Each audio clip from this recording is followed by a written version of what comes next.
minds that plot destruction, sorcerer of death's construction, in the fields of bodies burning, as the war machine keeps turning, death and hatred to mankind, poisoning their brainwashed mind. Welcome to the Anarchist World This Week, broadcast across Australia on the National Community Radio Satellite. Listen to the Anarchist World This Week, Australia's sacred cow slaughterhouse. Listen to analysis of local, national, international events. Listen to analysis you'll never hear anywhere else.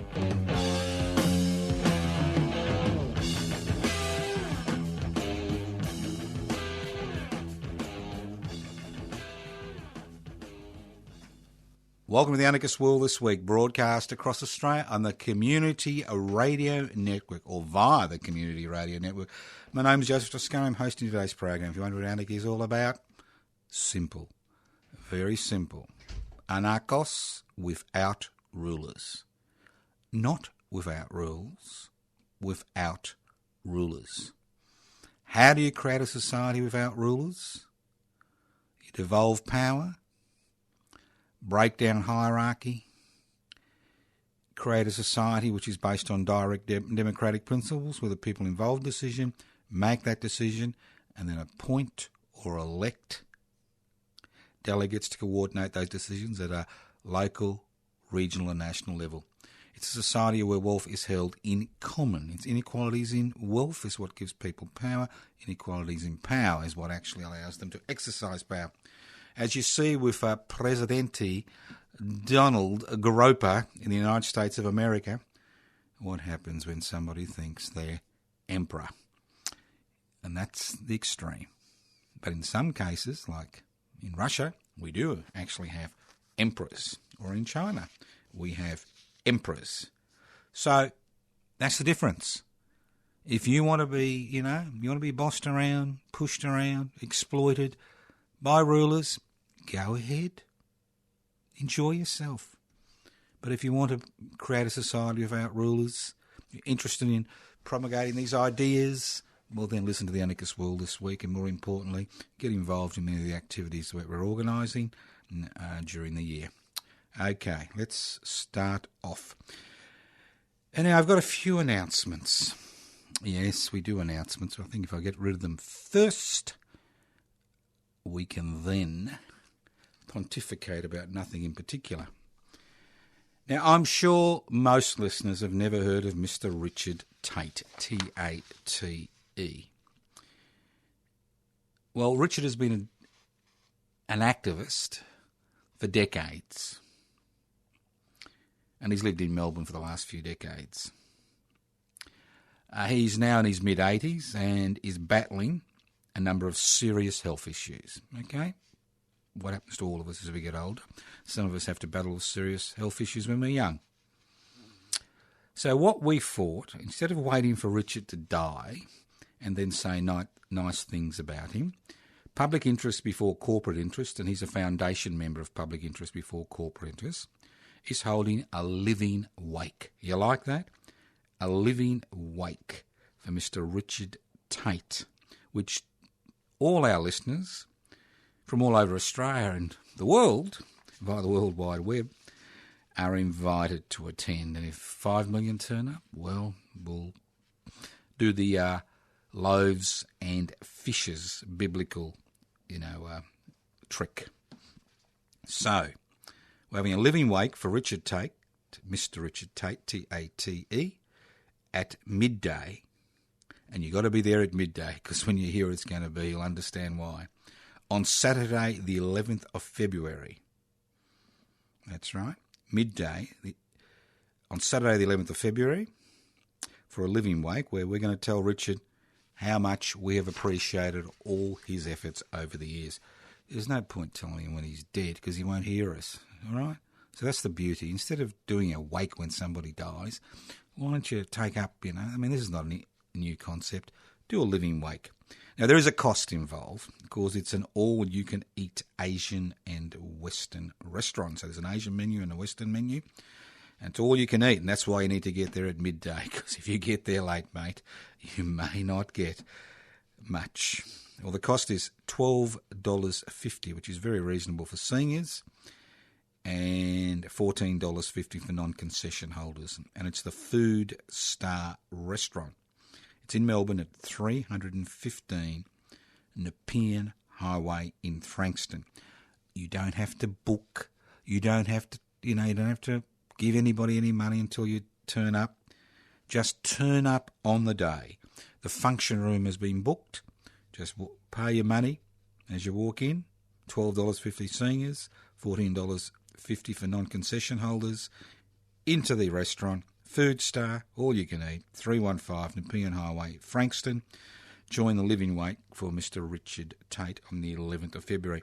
Now, this information will be going up on a number of our websites, the PIBC website, Public Interest Before Corporate Interests, the Facebook page for Public Interest Before Corporate Interests. It'll go up on the Toscano for the public Facebook page, and obviously it'll go up on the Anarchist Moon Institute web page. So all this information will be up there, and just turn up on the day.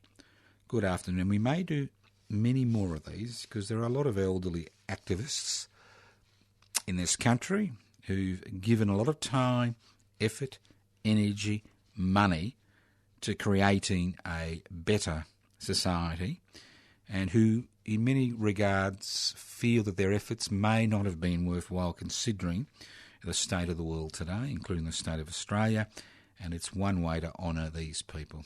So living wakes, they're all the go. Okay, now let's move on. Now, as you know, we get involved in a lot of activities here on the Anarchist World this week, and we're involved in a lot of things, as I said before. Public interest before corporate interests. The membership is slowly rising. We have over 300 members who are on the electoral roll, who've sent us in all their details, and that's good.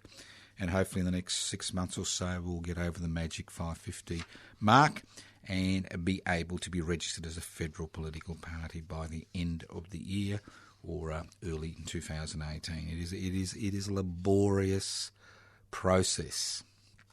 Now, if you want to join, you can do a number of things. You can write to us at Post Office Box 20, Parkville 3052, and we'll send you an application form, or a number of application forms just in case you have an interested friend or relative. You can download the application form from info at pibci.net, and PIBC is Public Interest Before Corporate Interests. You can download, or you can ring me on 0439 395 489 as the Secretary of Public Interest Before Corporate Interests. I'll send you out some forms, so it's up to you whether you join or not. Now, there are a number of PIBC members from the Frankston Hastings area will be congregating outside, the key word is congregating, outside the Centrelink offices in Frankston, which are across the road from the Town Hall and just down the road from the Arts Centre at 10:30am on Thursday the 3rd. No, sorry, my apologies. Thursday the 2nd of February. That's 10:30 to about 12:30, 1 o'clock. If you want to help them, turn up. If you want to join on the day, turn up. You can join on the spot. And they'll be campaigning on the federal government declares war on social security recipients.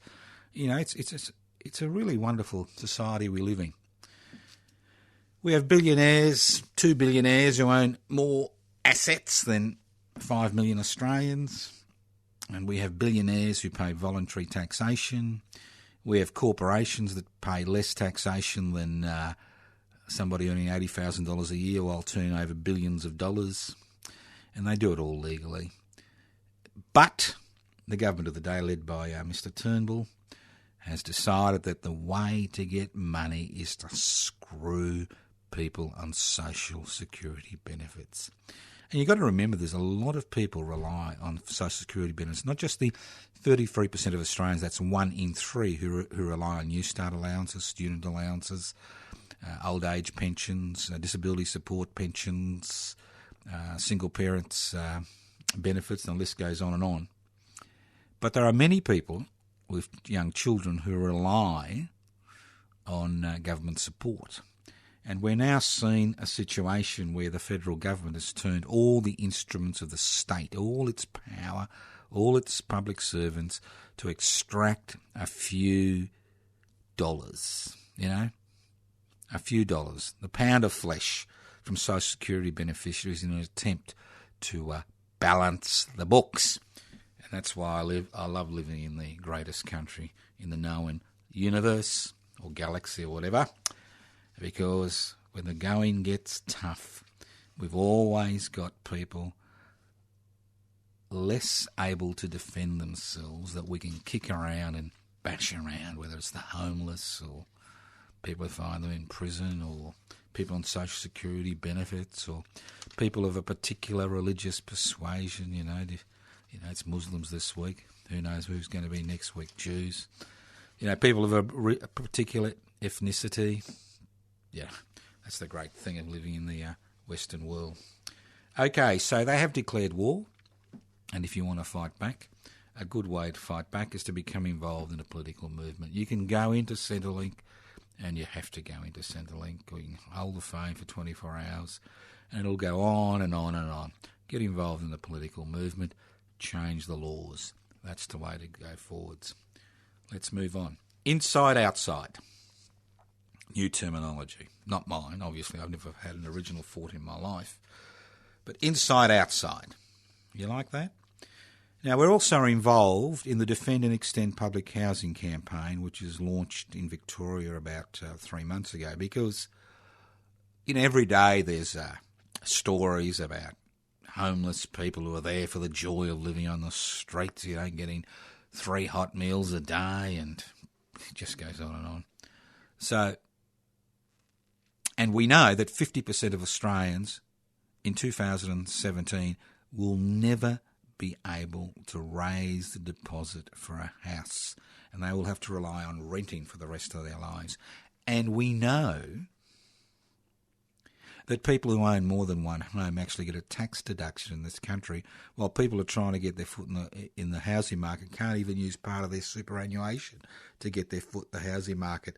And the biggest difference between living in abject poverty when you're older or disabled and living a reasonable, not comfortable, reasonable existence is home ownership. So Defend and Extend Public Housing is what's called an inside-outside campaign. It's a campaign that works within the system and it also works outside the system. Now, we don't go there begging and beseeching, but the working inside the system is placing pressure, political pressure, by growing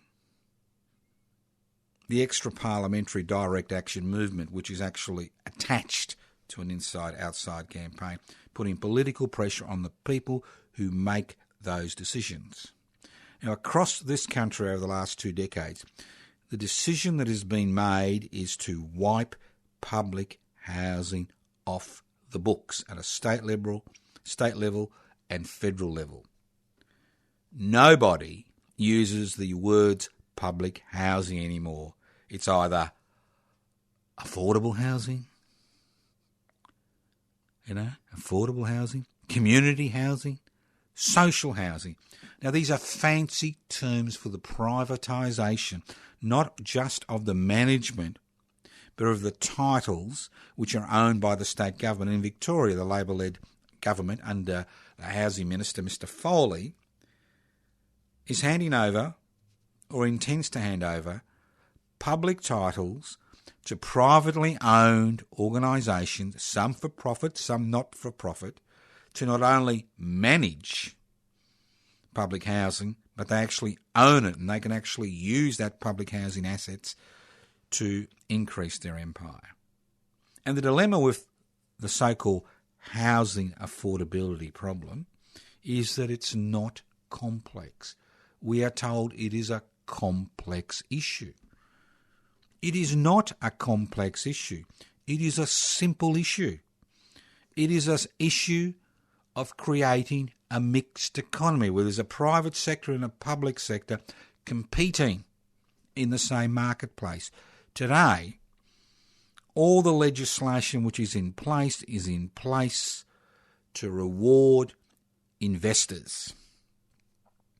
That's what it's about. That's what negative gearing is about, is to reward investors. There is no government policy which is aimed at defending and extending public housing stocks. And the state I'm most familiar with is the state I live in, which is Victoria. In Victoria over the last 5 years, public housing stocks have decreased by over 10%. Over 20%.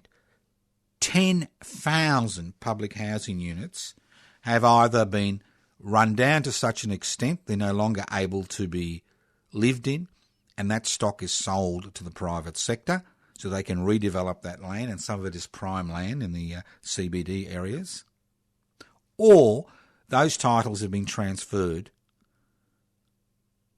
to the community and social housing sector, which in black and white means the private sector. So there is nobody who is promoting the concept of public housing as a mechanism via which to increase housing affordability. Because if you think public housing only depends on the 3% of Victorians who find themselves in public housing and that it doesn't affect anybody else, it does. Because when the private sector has a monopoly on a particular field of endeavour, whether it's housing, whether it's food, whatever, they will extract the maximum profit from that area. Now, if you've got a significant public housing stock, which is not just earmarked for people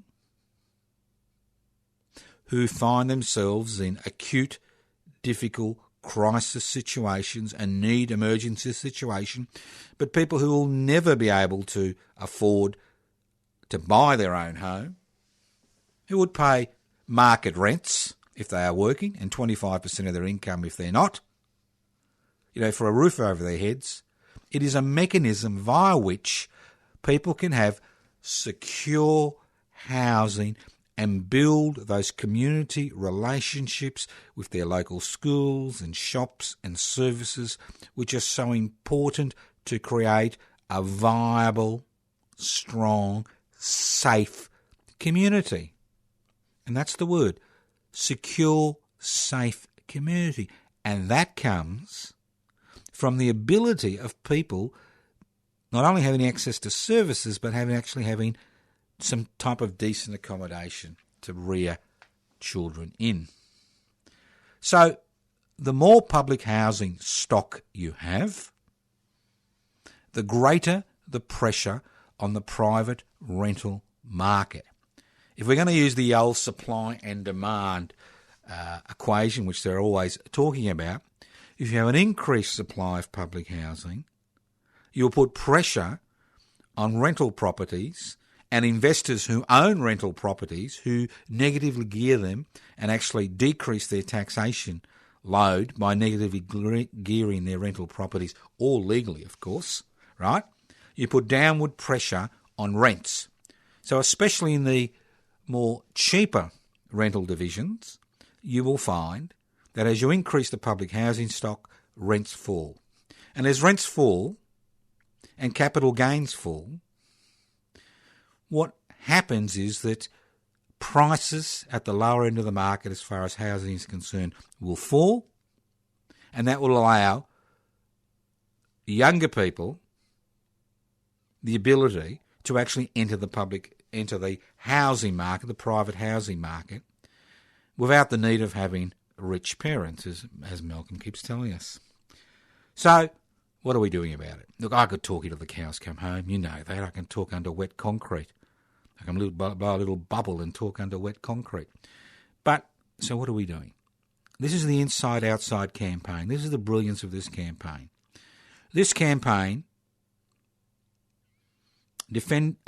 public interest before corporate interest was asked by a number of public housing ginger groups to coordinate a campaign. And this campaign is based on a simple principle of applying pressure on the Victorian state government, and you could do it in your part of Australia, to change their policies regarding public housing. And how do we do that? Well, it's simple. We hold one rally currently every month outside state parliament, which we hope will grow over the next 2 years as this issue bubbles along and most likely will become the most important issue for the next state and federal election, the issue of housing security and housing affordability. Rally a month on parliamentary sitting days to put direct pressure on the government. And in Victoria, there's an interesting situation.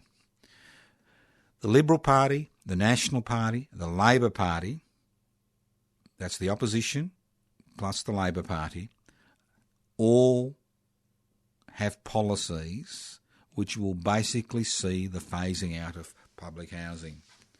The Victorian Greens, who have a number of members in Parliament, 2 in the Legislative Assembly in the seat of Melbourne and Prahran, and I think 4 or 5, I think 5 in the Legislative Council, maybe it's 4, right? Now, they are in a position to hold the balance of power after the next state election and determine who will form a government at the end of 2018 in Victoria. Now, the Victorian Greens, and I'm not a Green member, you know that. You know the problems I've had with the Greens under Senator Richard Tate, but that's another issue, have a strict policy of supporting public housing.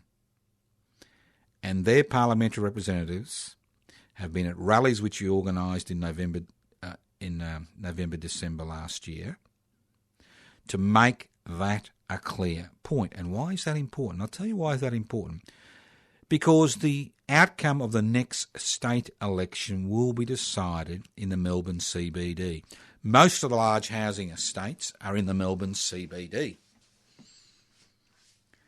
And the 2 seats which the Greens hold, Prahran and Melbourne, are in the Melbourne CBD. That's within 10 kilometres of the Melbourne CBD. Mr Foley, who's the Minister for Housing in the Victorian State Parliament, seat of Albert Park, is in, a marginal seat. Every one of these inner city seats are marginal seats, and it's highly likely that unless the Labor Party changes its policies regarding public housing, that they will lose the next state election. They will lose 3 or 4 of these inner city seats to either independents or most likely Green members of Parliament. Now, at the last state election, the ALP, concerned about the East-West link protests, made a decision before the election to actually not go ahead with that contract, although the contract had been signed. They've got the same problems, before the next state election. Do they continue with their phasing out of public housing policies, or do they increase public housing stock? I'm not talking about diverting $50 or $50 million. I'm talking about billions of dollars. If they can find $8 to $10 billion to build an underground, railway network through the CBD, I'm sure they can find $300 or $400 or $500 billion to maintain public housing stock. So that's the dilemma they face. Not our dilemma. Our issue is to put pressure on them. And how do we do that? Do we do that by begging and beseeching? No. Do we do that by knocking on their office doors? Sometimes. But the way we do that is to build an outside campaign, a campaign outside the parliamentary precincts, an extra parliamentary campaign. That's what we do. And having these monthly rallies outside Parliament House is one mechanism, just one, not the only one mechanism to build that campaign. One, you invite them to address the crowds. Two, you increase the number of people coming to these rallies. Now, the next rally will be very soon. It'll be on the 8th of February. The first rally for the month. The Victorian State Parliament sits on the 7th of, begins its parliamentary year on the 7th of February and will be on the steps of Parliament House on the 8th of February. Midday to 2 p.m. Guest speakers and, more importantly, open microphone. Because many of the public housing stories you will be hearing are positive stories of men and women and children in difficult circumstances who have been able to enjoy a secure life because of the availability of public housing, especially stock purchasing, where houses are purchased within the community. So there are many mechanisms by which to provide public housing. Many mechanisms. That's not our issue. Our issue is to ensure that that stock increases. So, if you are in the city of Melbourne on the 8th of February, which is a Wednesday, I encourage you to bring your friends and your relatives to the public housing rally, the Defend and Extend Public Housing Rally, which will be starting at 12 o'clock. Will go to about 1:32 on the steps of the Victorian Parliament House in Spring Street in Melbourne. And as I said, this is an inside campaign, it's an outside campaign. It's a parliamentary campaign, it's an extra parliamentary campaign. It's melding both tactics together in order to apply maximum pressure on a government which will lose its majority if it continues down the road it has continued. You listen to the Anarchist World This Week, broadcast across Australia on the Community Radio Network. This program is streaming live on 3cr.org.au. That's 3cr.org.au. Now, the program is podcast. I don't know if you understand about podcast, but it is podcast. That means it is available for the next 4 to 6 weeks. It is available there on the podcast. All you've got to do is go to 3cr.org.au, 3cr.org.au, to download the podcast. Listen to it. Send it to your friends. Send it to your enemies. Send it to Mr. Foley. He'd like that. So think about it. The program is podcast. You can access the podcast. It's also streaming live on 3cr.org.au. And via the Community Radio Network, it reaches every corner of Australia. Over 150 community radio stations are members of the Community Radio Network. Every one of those stations has the ability to either broadcast this program live or broadcast at a later date or broadcast bits and pieces of this program. So if you are listening to the Anarchist World This Week for the first time, you like what you hear and you want other people to hear it, find out where your local community radio station is, knock on their door, and see if they can broadcast it. We also broadcast outside the Community Radio Network. So if your radio station is not affiliated with the Community Radio Network, that's your community radio station, the Anarchist World This Week can also be broadcast outside. So now, if you want to learn more,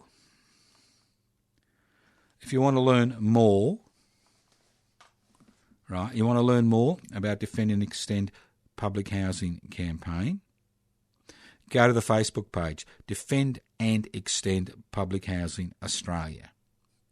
Defend and Extend Public Housing Australia. There'll be a list of speakers for next week's rally on the 8th of February.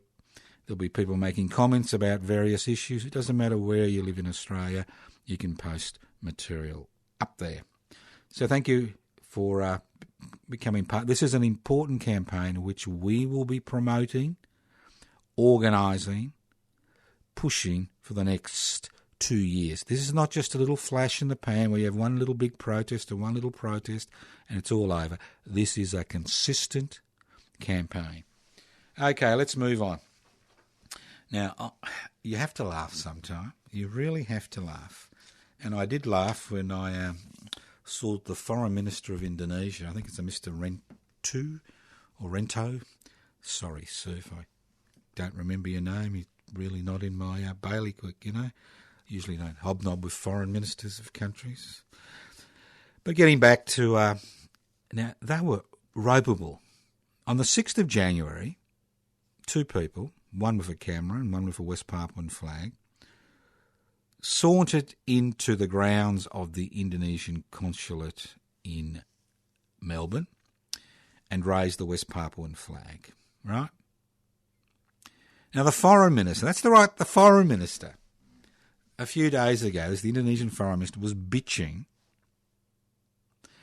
that the Australian government hadn't arrested these people. And these are the exact words: for criminal and an intolerable act. A criminal and intolerable act. Raising the West Papuan flag. Now, I can understand their embarrassment at the fact that there's all these images all over the world of a West Papuan flag flying over the Indonesian consulate in Melbourne. But when it comes to criminal and intolerable acts, let's look at this little statement. Now, on the one hand, you've got an activist flying a West Papuan flag over the Indonesian consulate in Melbourne on the 6th of January. Now, on the other side, you've got 60-year history. Over 500,000 West Papuans dying has a direct consequence of Indonesian colonisation of West Papua over the last 60 years. And this is from a population of 1.5 million West Papuans. If somebody in West Papua, and this happens every year, relentlessly every year, especially on the 1st of December, which is West Papua Independence Day, right? If you raise a flag in West Papua, a West Papuan flag, you will be shot on the spot. And every year people are shot, killed, murdered, injured. And if you're lucky enough to survive and are just arrested and beaten up, it's an automatic 10-year prison sentence. Now, is that a criminal and intolerable act? Is that a criminal and intolerable act? The fact that West Papuan leaders, who now find themselves as refugees in this country, like Dr. Jacob Rumbiak, are jailed for 10 years and tortured and shot for raising the issue of West Papuan independence, in West Papua itself. I mean, is that a criminal and intolerable act, or is that the rule of law? Now, there is one way that you, as a listener to the Anarchist World This week, can get a little bit of solace from all this. 4 years ago was the first time I came in contact with the West Papuan refugees who are living in Melbourne. And I made the resolution, a personal resolution to myself, that I would do everything I could to ensure that the West Papuan message got out, not just in Australia but the rest of the world. And I personally formed the West Papuan Independence Movement Rent Collective. And that's a very simple concept, because if West Papuans tried to set up an office in Australia, it would be closed down by the federal government. But because people like me and other interested people in this city and the country donate $1 a day, a miserable $1 a day, $1 a day to the Rent Collective, the West Papuan Independence Movement has been able to establish its first permanent office in the world. And that office over the last 3 years, which is in Docklands, an office fitting an independent nation, a nation fighting for its independence, has been able to be used to lobby governments around the world in a successful attempt to bring the matter of West Papuan independence to the United Nations, especially to the Decolonisation Committee. There is not often that with a few cents, $1 a day, that you can be part of a political, social, cultural movement to right the rights, the wrongs, to right wrongs. It's not often. Not often. And we have that potential. And obviously, every month we have difficulty in getting enough people to donate money to the Rent Collective. It happens every month. Every month. Every month. So we need more members in the West Papuan Rent Collective. You can donate anonymously. If you have a holiday in Bali, relax, you can do it anonymously. All you've got to go is that you go to a Commonwealth Bank branch, you give you $30, you give them the account and bingo. All right? You can do it with an open heart. You can tell them, you can do it in many ways. So if you want to become a member of the West Papuan Rent Collective, and we already have over 60 members, if you want to become a member, now is the time to act. If you want to make a difference, if you want to right what is a criminal and an intolerable situation, now is the time to make a difference. I am sure you can find $1 a day. And if you can't find $1 a day, I'm sure you can find 20 cents a day and 4 other people who are willing to click in 20 cents a day. Maybe you meet friends for coffee once a month. Maybe you have a poker game once a month. Get 3 or 4 of you, 5 of you, 20 cents, that's your $1 a day. Bingo. Become part of the West Papuan independence movement. But it is hilarious, isn't it? It really is. You'd think the Foreign Minister would have bigger fish to fry. But obviously, they're very sensitive. And you know why they're sensitive? Because since the establishment of the West Papuan Independence Movement Office, Department of Trade, Foreign Affairs and Immigration, which is run by Dr. Jacob Rumbiak, the West Papuan Foreign Minister, the only senior member of the West Papuan Executive who's not in jail or in West Papua but outside, they have successfully been able to lobby Melanesian states, because West Papua is a Melanesian society, and now are lobbying other countries around the world in their attempts to have a peaceful end to 60 years of colonisation in West Papua. So, as I said before, it is not often we are able, as individuals, to make a significant impact and a significant difference. So if you want to join the West Papuan Rent Collective, you can write to me at Post Office Box 20, Parkville 3052. You can ring me on 0439 395 489. Leave a message, 0439 395 489. You can email me at anarchistage@yahoo.com. Okay? And I'll send you out all the necessary material. Okay, listen to the Anarchist World This Week, broadcast across Australia on the Community Radio Network. 2 blokes called Steve. You like that? Sounds like the title of a play, maybe a musical. 2 blokes called Steve. See, the trouble with President Donald Groper, I'm not going to use that name, the T name. Can't bear to use the T name. So I just like to use a name which actually tells us what the man's, So President Groper, Donald Groper or President D. Groper. See, there's 2 blokes called Steve in the White House who, thought, we'll have a chat to Donald Groper, Presidente Donald Groper, who thinks he's an emperor, forgotten there are checks and balances within the American political system to prevent people like him acting as an emperor and, signing this, signing that. Well, 2 blokes called Steve, they a bit bored, So they drew up this little thing he could sign about all these people from these funny countries, Yemen and whatever. Funny countries, to ban them from going to the United States of America. Okay? Bang. So two blokes called Steve,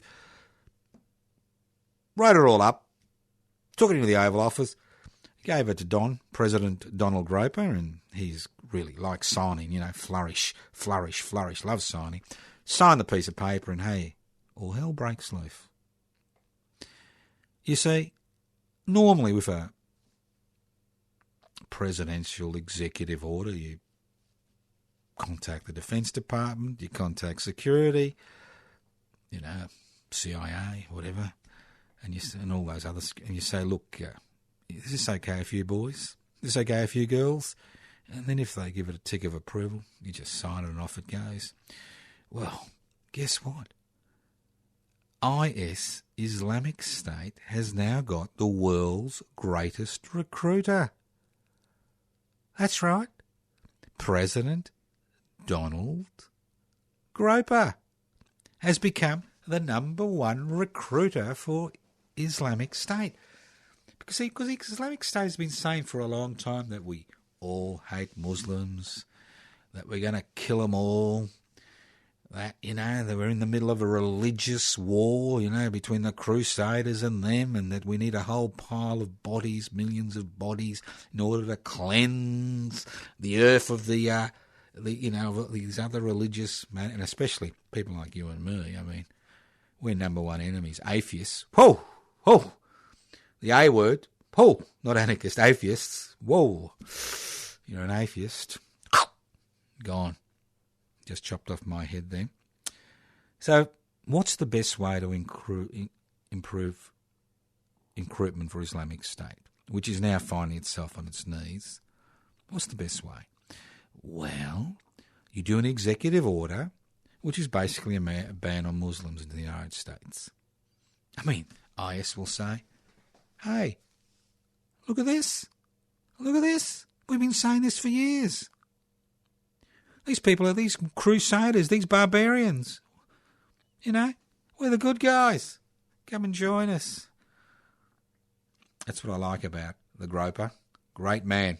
As I said before the election, I was very keen to see President Donald Groper, be elected as President of the United States of America, because one or two things will happen. One or two things. One, we'll have chaos. Chaos on multiple fronts. Chaos, because the institutional structures which exist in the United States of America to temper the emperor, and that's why it was structured in such a way, to ensure that one person, although a president has powers, those powers are defined by law and are in many ways overseen by Congress and the Senate. And that's why presidents are always keen to stack legal bodies with their own hand-picked people, but there are mechanisms via which, these people are publicly examined before appointed to office, unlike in Australia, where the government of the day appoints anybody it likes to the High Court or any other court. No questioning regarding their political allegiances, their opinions on particular things. No questioning, just done automatically. At least in the United States, you go through these processes. So President D. Groper is now involved in this long campaign, and it's going to be 4 years, long campaign,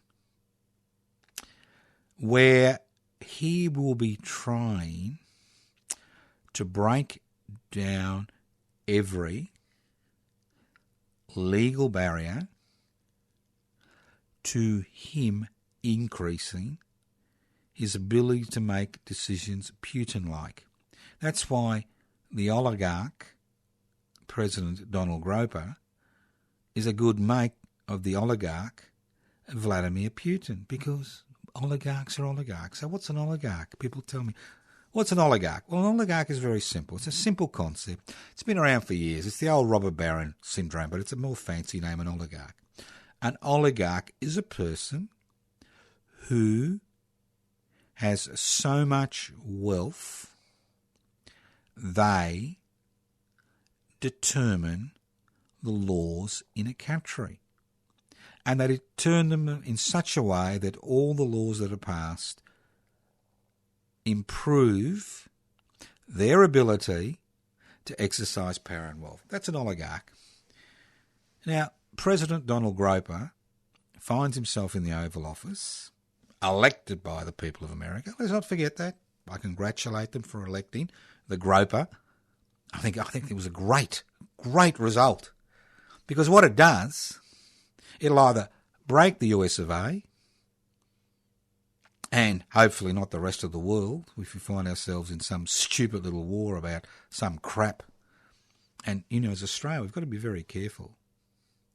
They talk about this refugee deal. We've got to be really, really careful.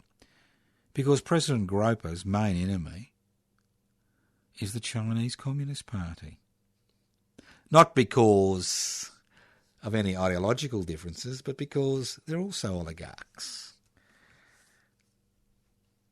And a good way to hem in China is to actually have huge military bases and hardware on Australian soil, and us being asked to choose at a future date who we're going to support. And we've seen that already. We've seen that already as under Obama, as more and more troops come to the United States troops come into Australia, and bases like Tyndale are expanded. But that's a different story. So getting back, so there's going to be this internal crisis. Is it the rule of law, or is it the rule of President Donald Groper? And that's the issue. And there are a number of ways that Americans are already beginning to fight back. 57% of eligible voters voted during the presidential election. Donald Groper, I've got to give him his due respect, President Donald Groper, right, did win the majority of states and had the college votes in order to acquire the presidency. Legal, legitimately. Legal and legitimately. Whatever you think about it, legal and legitimate. The American people made that decision. They have made that decision. So let's see if the historical checks and balances which exist in the American system are enough to prevent a president acting as an emperor who issues decrees and then expects those decrees to be enforced. And how do you resist it? Well, we're seeing that resistance. You're resisted by mass protests. Every time. It's not going to change the government's policy. What it does, it stops their ability to manoeuvre. And then you have non-cooperation with the state. Every state, whether through fear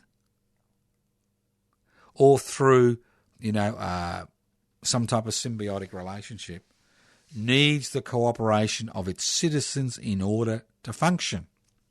And what we are seeing in the United States of America is people in authority not resigning en masse, which is what the President Groper would want, because that would allow him to stack those positions with yes people, but actually not cooperating with these decrees, whether it's legal challenges and looking at the American Constitution, which offers protections to individuals from the arbitrary exercise of state power.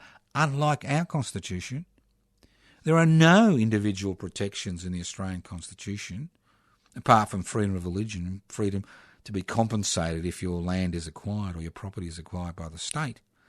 There are no individual protections under the American Constitution, irrespective of what we think. There are many individual protections, and there are many legal manoeuvres which can be used in order to ensure that individual rights are protected.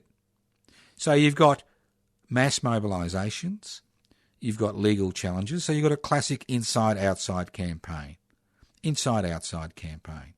And that campaign will grow as people understand the significance of what's happened and the damage that can be caused in the United States of America. So it'll be a classic tussle. At the end of that tussle, we'll either have a president who rules by decree, irrespective of what the law and Congress and the Senate think, or we have a president whose wings have been clipped, who becomes more of a figurehead, Governor-General style. All right? So let's see what happens. But what it does is politicises the society. People will take sides. They need to take sides in order to restrict the power that is exercised by one person. And that's what politics is about. It's about who exercises power, who owns wealth. That's what anarchism is about. It's about creating a society without rulers, without the Putins and the Pol Pots and the Hitlers and the President Donald Gropers of the world. It's about devolving power. It's about giving people the opportunity to make the decisions which affect them. It's about holding the wealth in common and using that wealth for the common good, not for individual gain, especially the individual gain of such a few people. 64 people own more than 50% of the wealth on the planet. 2 Australians own more wealth than 5 million. Come on, they work harder? Of course not. Some of the hardest working people I've met in my life are people on the basic wage, are people who are, working 2 or 3 jobs in order to make ends meet. I mean, you listen to the Anarchist World This Week, broadcast across Australia via the Community Radio Network. Now, this program has been streaming live on 3cr.org.au. As I said before, the program is podcast. It is podcast. That means you can listen to the program at your leisure at a later date. You can access the podcast by going to 3cr.org.au. This program is also rebroadcast at 6 a.m. Not that I expect anybody to be up at that time, every Friday on Community Radio 3CR, 3cr.org.au. This program is listened to across Australia on a number of the radio stations which are affiliated to the Community Radio Network. Now, a few things you can do. You can get involved in the campaigns we're involved in. You can create your own campaigns. But the important thing is you need to be involved in both inside and outside campaigns. And I'm not talking about indoors and outdoors. So, you've been listening to the Anarchist World This Week. You can ring me on 0439 395 489. Don't expect me to answer the phone. Leave a message. I'll get back to you when I can. You can write to me at Post Office Box 20, Parkville 3052. Every Wednesday night, answer every correspondence. You can email me at anarchistage@yahoo.com. anarchistage@yahoo.com. You can become my friend and go to my personal Facebook page. You won't learn about what I did in the toilet bowl this morning, but you will learn about all the activities that I'm involved in. Toscano, Toscano, the number 4, the public. Toscano for the public. You can go to the PIBC website, Public Interest Before Corporate Interest. Download the application form to join PIBC, Public Interest Before Corporate Interest. info@pibc.net. You can go to the website, pibc.net. You can go to the PIBC Facebook page. Just put Public Interest Before Corporate Interest Facebook page. You can go to the Defend and Extend Public Housing Australia Facebook page. Defend and Extend Public Housing. And you can go to the Anarchist Media Institute website, anarchistmedia.org, anarchistmedia.org. A lot of things you can do. You can be busy all week, or you can watch, I think the tennis is over, you can watch the women's AFL sport, whatever you like. You can watch it on the YouTube. Thank you once again for listening to the Anarchist World This Week, courtesy of the Community Radio Network via your local community radio station. My name is Joseph Toscano. I've been hosting the Anarchist World This Week. Hopefully you'll listen in next week. Well, if you don't, life goes on. Sooner or later, the whole planet will disintegrate and, it'll just be dust. But in the interim, you can listen to the Anarchist World This Week. It is podcast. You can access the podcast by going to 3cr.org.au. Listen in to the Anarchist World This Week via your local community radio station next week. Thank you once again to the Community Radio Network for broadcasting the program across Australia. Here we go. The ether is about to come upon us. I'm about to disappear. Hopefully, I have entered your mind and I'm corrupting you in a very positive sense, hoping that you will become active in the near future. Thank you once again for listening to us today. Evil minds that plot destruction, sorcerer of death's construction. An analysis you'll never hear anywhere else. Anarchist World This Week, Australia's sacred cow slaughterhouse. 10 a.m. every Wednesday. Listen to the Anarchist World This Week for an up-to-date analysis of local, national and international events. Poisoning their brainwashed minds. Oh, Lord, yeah.